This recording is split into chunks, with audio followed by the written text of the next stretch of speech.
Hello everyone and welcome to Music Theory with Gim. In this installment of Analyzing Melody, we're going to delve into the town theme of the original Final Fantasy on the NES. Before we get into any music theory, however, let's take a listen to the music.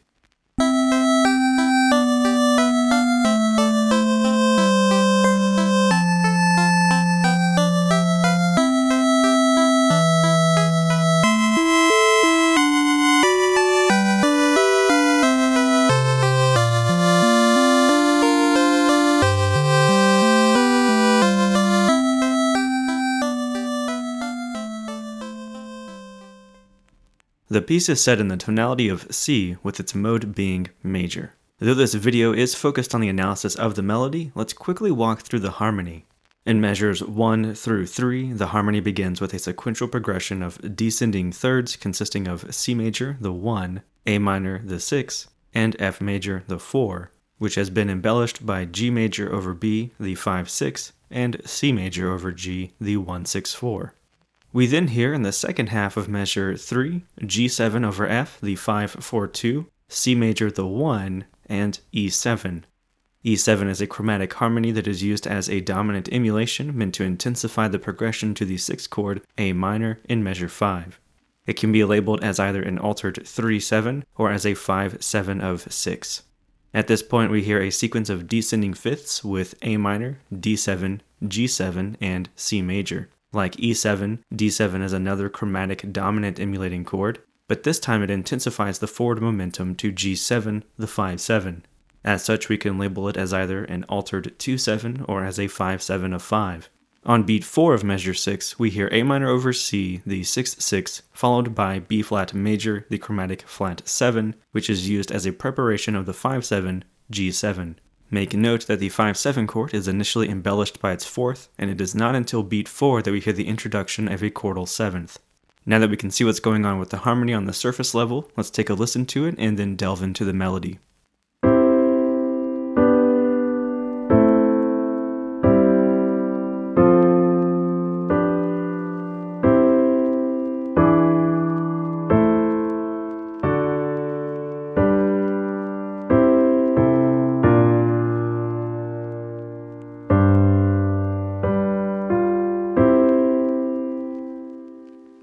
Now let's dig into the melody.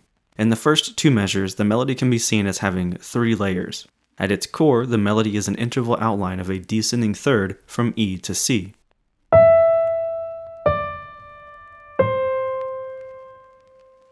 The second layer adds in an unfolding of thirds. We hear E ascend by third to G and then D to F, but rather than hear C ascend to E, the unfolding of thirds is retrograded, meaning we hear E descend to C. This is done so that the final tone is C rather than E, because again the core motion is an interval outline of a descending third from E to C. With this layer added, we now have, in addition to the core line of EDC, a secondary line consisting of GFE.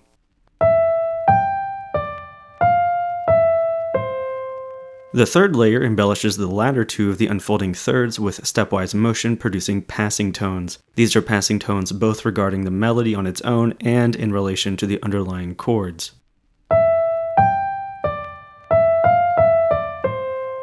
In measures 3 and 4, we have a similar idea in that, at its core, it is built with descending stepwise motion. This time, however, we have an interval outline of a descending fourth beginning at A and ending at E, with the interposing tones being G and F.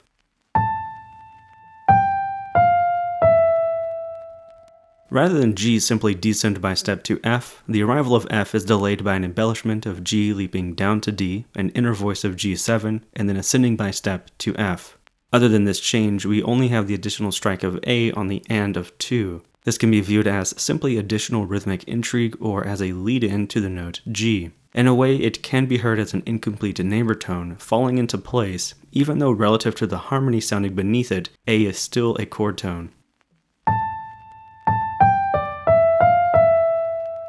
The final notes of measure 4, E, can be viewed as leading into the next idea. Unlike the previous two ideas, the core idea here encompasses 4 measures rather than 2. Like the previous ideas, however, the core idea is built with descending stepwise motion. This time we have the interval outline of a descending ninth running from C to B. Make note that this in itself is a prolongation of the descending second since it delays the goal of motion by extending it an octave.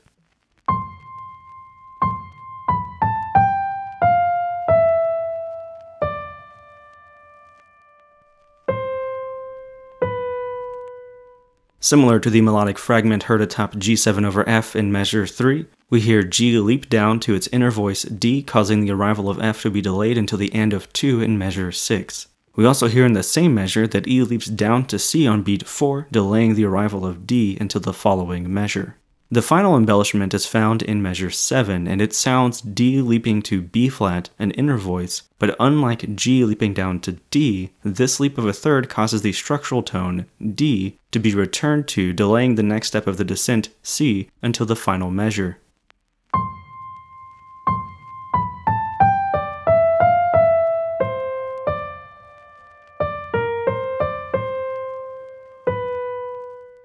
The only notes remaining form a lead-in designed to connect the final note of the melody B to the initial note E via a stepwise ascent.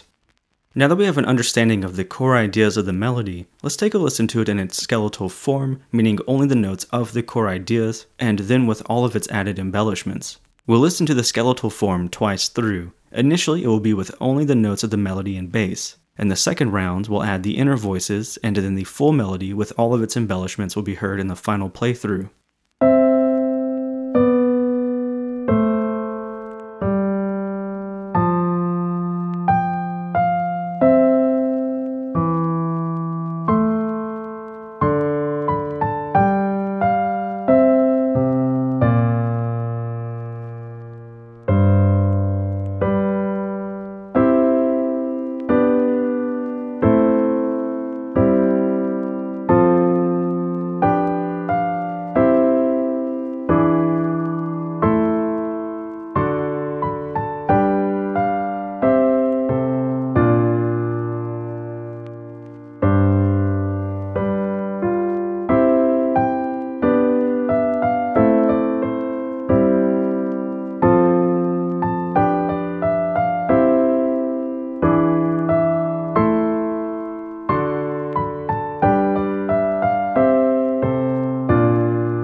Even in its skeletal form, the melody is still heard, but in its embellished form, there is certainly more intrigue and variety rather than just strict conjunct motion within each core idea.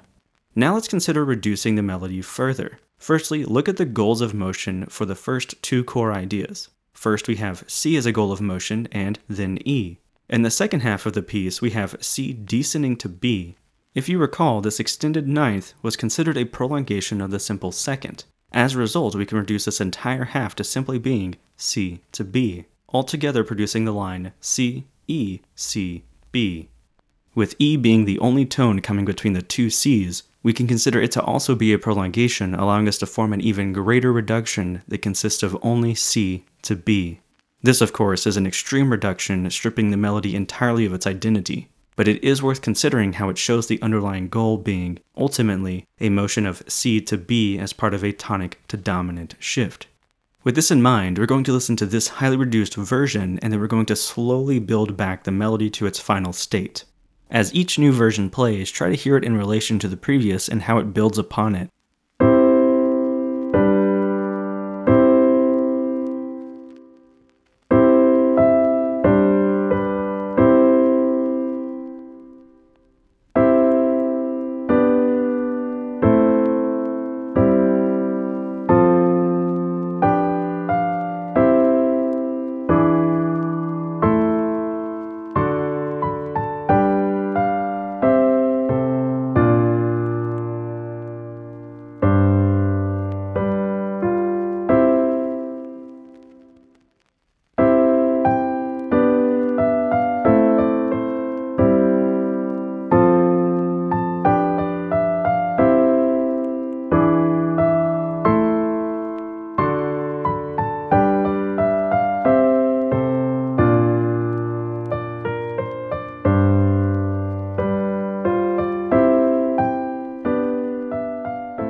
Now that we are back to the melody's complete state, we are ready to bring back the original accompaniment for a full listen of the theme.